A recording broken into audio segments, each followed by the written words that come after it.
Nesse vídeo a gente vai falar sobre mais uma operação com conjuntos, a operação de tomar o conjunto das partes. E vai falar também sobre a antinomia de Russell. As operações de união, interseção e complementação de conjuntos que a gente estudou até agora, quando a gente aplica essas operações em conjuntos em um dado universo, a gente não sai daquele universo. Por exemplo, eu estou considerando o conjunto universo, o conjunto dos números inteiros. E aí eu tomo conjuntos cujos elementos são números inteiros e faço união, faço complementação, faço interseção, opero à vontade usando essas três operações com os conjuntos. Tudo que eu vou obter são conjuntos cujos elementos são números inteiros. A operação de tomar o conjunto das partes, que a gente vai ver agora, tem uma natureza diferente, ela complica um pouco as coisas, no seguinte sentido: se eu tenho conjuntos cujos elementos são números inteiros, estou no universo dos números inteiros, e se eu aplico a operação, pego um conjunto e aplico a operação de tomar o conjunto das partes, o que eu obtenho não é mais um conjunto cujos elementos são números inteiros. Eu vou obter um conjunto cujos elementos são conjuntos cujos elementos são números inteiros. Então, de uma certa forma, a gente saiu do universo. A gente não está mais falando só sobre números inteiros. A gente agora está falando sobre conjuntos de números inteiros também. E se a gente aplicar de novo a operação de tomar o conjunto das partes, a gente aplicar duas vezes essa operação num conjunto cujos elementos são números inteiros, a gente vai obter um conjunto cujos elementos são conjuntos, cujos elementos são conjuntos. Cada vez que a gente aplica o conjunto das partes, a gente vai empilhando conjuntos dentro de conjuntos dentro de conjuntos. As coisas vão complicando um pouco. Vamos ver a definição. Dado um conjunto A, o conjunto das partes de A é o conjunto que a gente obtém tomando os objetos do universo que são subconjuntos de A. Bom, nesse vídeo eu não vou ficar aqui falando sozinho o tempo todo, vocês vão trabalhar junto comigo. Então agora vamos pausar o vídeo, vocês pausem o vídeo e vamos pensar nesse primeiro problema aqui. A gente tem alguns conjuntos e o exercício pede para calcular o conjunto das partes do conjunto. Então, em cada item, vocês vão pegar o conjunto e montar o conjunto cujos elementos são subconjuntos do conjunto dado. Esse é o conjunto das partes. Então, por exemplo, no segundo item, a gente tem o conjunto cujos elementos são os números 1 e 2. A gente quer calcular o conjunto das partes desse conjunto. Então, a gente vai querer montar um conjunto cujos elementos são os subconjuntos desse conjunto. Bom, para eu montar um subconjunto desse conjunto, o que eu tenho que fazer é escolher alguns elementos que estão nesse conjunto. Um conjunto, lembra? Um conjunto é subconjunto do outro, um conjunto está contido no outro, quando todos os elementos do conjunto são também elementos do outro. Então, se eu quero, dado um conjunto qualquer, se eu quero montar um subconjunto daquele, o que eu preciso fazer é escolher alguns elementos desse conjunto para colocar aqui. Então, vamos lá. Bom, falei que era para trabalhar nesse vídeo, né? Então, vamos lá. Mais um problema. Pausa de novo o vídeo e pensa nessa questão aqui. Eu tenho um conjunto A, o exercício é o mesmo, calcular o conjunto das partes de A. Mas antes vamos fazer devagar. O conjunto A agora é um pouquinho mais complicado. Vamos pensar primeiro, quantos elementos tem esse conjunto A? Depois pensa, dado que ele tem essa quantidade de elementos aí que você descobriu, quantos elementos a gente vai ter no conjunto das partes de A? E aí, finalmente, lista todos os elementos do conjunto. A operação de tomar o conjunto das partes, como a gente falou, é mais complicada do que as outras operações que a gente estava trabalhando antes. Então, a gente espera que a gente não tenha propriedades dela, que ela não seja tão bem comportada, que a gente não tenha umas propriedades assim muito tranquilas, ela não tenha muitas propriedades boas para trabalhar. Vamos pensar, então, agora o exercício agora é um desafio, não é para pensar agora, é para depois, com calma, ficar pensando. Toda vez que você parar para estudar lógica, números e funções, volta nesse desafio e pensa mais um pouquinho. Essa que é a ideia. Mas a gente tem pelo menos duas propriedades que a gente já falou e que essas são fáceis, tá, estabelecidas. Propriedades que a operação de tomar o conjunto das partes tem e que ela herda, de uma certa forma, das propriedades da inclusão. O conjunto das partes de um conjunto é o conjunto formado por todos os seus subconjuntos. Então, é o conjunto formado por todos os conjuntos que estão contidos no conjunto dado. Então, bom, todo conjunto tem pelo menos dois subconjuntos fáceis, às vezes a gente chama de subconjuntos triviais. O conjunto vazio é um subconjunto de todos os conjuntos. O conjunto vazio está contido em todos. Então, o conjunto vazio é sempre um elemento do conjunto das partes de qualquer conjunto. E cada conjunto é subconjunto de si mesmo. Todo conjunto está contido nele próprio. Então, quando a gente calcula o conjunto das partes de um conjunto, o próprio conjunto vai aparecer lá como um dos elementos do conjunto das partes. Essas duas propriedades a gente já tinha comentado, a gente já tem fácil. E outras? Será que essa operação tem outras propriedades notáveis?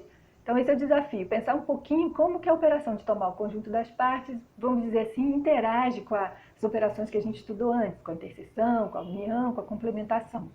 Será que tomar o conjunto das partes distribui sobre a união? Será que distribui sobre a interseção? O que a gente pode escrever que vale para todos os conjuntos A e B, falando de conjunto das partes, de união, interseção, complementação? A gente pode pensar numa propriedade que a gente formula usando igualdade ou formula usando inclusão?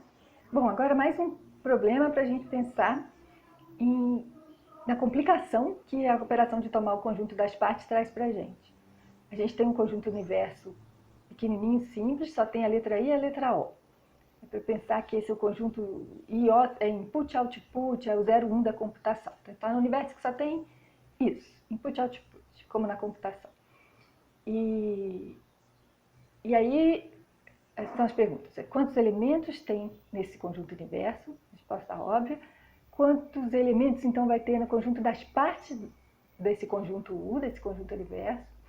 E aí, só pensando em termos de quantidade, a gente conclui que a resposta da terceira pergunta, será que o conjunto das partes de U está contido em U? A resposta vai ser não. Bom, só que o conjunto universo era para conter todos os objetos sobre os quais a gente está falando. Então, a gente aplicou uma operação e obteve um conjunto que está fora do nosso conjunto universo, cujos elementos não pertencem ao universo. A gente vai ter que expandir o universo. A gente quer um universo que contenha todos os objetos sobre os quais a gente está falando. Então, o exercício é pensar num conjunto, o universo novo. Pensar num conjunto W para substituir o conjunto U.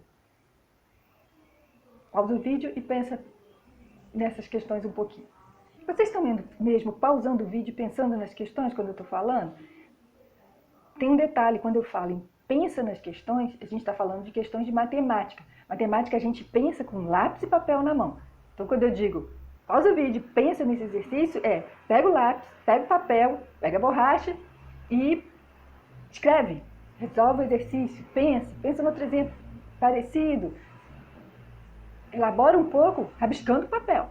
Assim que a gente estuda matemática.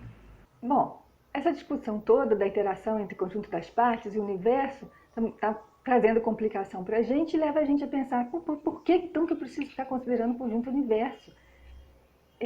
Então, essa questão leva a gente à discussão da antinomia de Russell, que é o nosso próximo tópico nesse vídeo. Nos primeiros estudos da formalização de teoria dos conjuntos, trabalhava-se com um chamado princípio da abstração. Foi formulado por Cantor e também por Frege, que dizia assim: dada uma propriedade qualquer, P, existe o conjunto A formado pelos objetos que possuem aquela propriedade P. Russell provou que esse princípio da abstração é falso.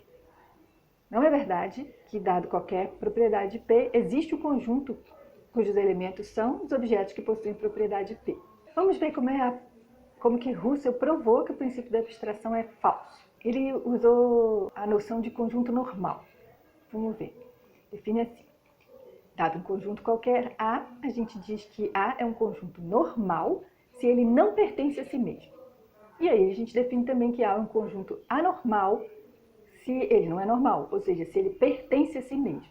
É fácil a gente imaginar exemplos de conjuntos que são normais. Dá para pensar que todo conjunto é normal, talvez. Se a gente considera o conjunto dos números naturais, todos os elementos desse conjunto são números e, portanto, o conjunto dos números naturais não aparece como um elemento de si mesmo. O conjunto de alunos da nossa turma, conjunto formado por todos os alunos e alunas da nossa turma, é um conjunto cujos elementos são alunos. O próprio conjunto dos alunos e alunas da turma não é um dos elementos desse conjunto, não é elemento de si mesmo. O conjunto dos exercícios da lista 6. conjunto das listas de exercícios da lista 6 só tem exercícios como elementos, portanto não tem nenhum conjunto. Ele próprio não é elemento de si mesmo. O conjunto dos livros indicados para estudo nessa nossa disciplina. Nesse conjunto só tem livros, não tem nenhum conjunto, esse conjunto não é elemento de si mesmo. Vamos ver agora alguns exemplos de conjuntos anormais, conjuntos que pertencem a si mesmos. Se a gente considerar o conjunto de todos os conjuntos, o conjunto cujos elementos são conjuntos. Se nesse conjunto estão todos os conjuntos, o próprio conjunto é elemento de si mesmo. Outro exemplo, o conjunto de tudo que você pode pensar. Você acabou de pensar nesse conjunto, ele é um elemento de si mesmo. O conjunto de todos os conjuntos infinitos.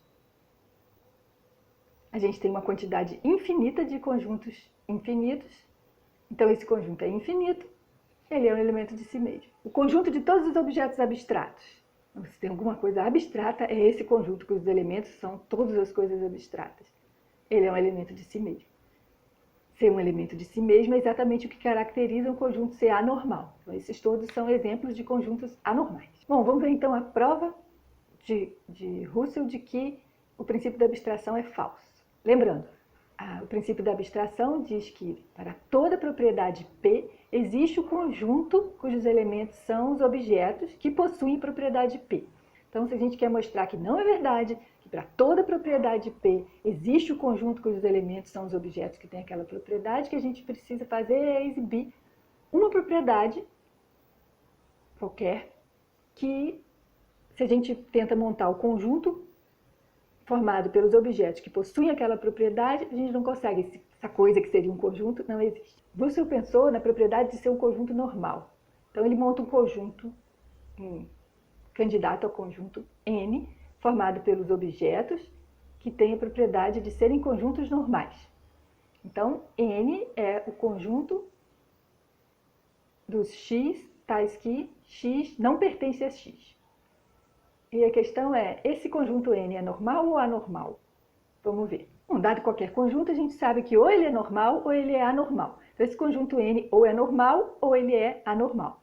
A gente tem, então, a possibilidade de tratar com dois casos. Vou fazer prova por casos. Caso 1, vamos considerar que N é normal. Se N fosse normal, pela definição de conjuntos normais, a gente teria que N não pertence a N. Mas N é o conjunto dos X, tais que X não pertence a X. Então, já que N não pertence a N, N seria um dos elementos desse conjunto. A gente teria que N pertence a N. Uma contradição. A conclusão é que esse caso 1 não pode acontecer. Vamos então para o caso 2. Caso 2, a gente está considerando que N é um conjunto anormal. Se N fosse anormal, a gente teria que N pertence a N. Mas N é o conjunto dos X, tais que X não pertence a X. Então, já que N pertence a N, N não possui a propriedade que caracteriza esse candidato a conjunto N, e aí a gente teria que N não é um elemento desse conjunto. N não é um elemento de si mesmo, N não pertence a N. E, de novo, a contradição. E aí, no desenvolvimento da teoria dos conjuntos, o princípio da abstração foi substituído pelo princípio da separação, que é o que a gente está usando para formar conjuntos por propriedades. O princípio da separação diz que, dada uma propriedade P qualquer, então para toda propriedade P e para qualquer conjunto universo já dado, já definido, existe o conjunto A formado pelos objetos daquele conjunto universo que possuem a propriedade P. Então, para a gente escapar das contradições na teoria, para formar conjuntos usando propriedades, a gente tem sempre que ter um conjunto universo previamente definido. Então, quando a gente define um conjunto por propriedade, a gente está definindo o conjunto dos objetos de um determinado universo que possuem propriedade. E aí, a gente já viu, se a gente está considerando a operação de tomar o conjunto das partes, a gente vai precisar de conjuntos universos um bocado elaborados, complicados. Mas é o preço a pagar para ficar livre das contradições. É isso mesmo. A gente vai trabalhar com conjuntos do universo bem complicados. Bom, a gente não, né? Quem trabalha em teoria dos conjuntos, de verdade, trabalha com conjuntos do universos bem complicados. No próximo vídeo, a gente vai ver mais uma operação sobre conjuntos, a operação de produto cartesiano.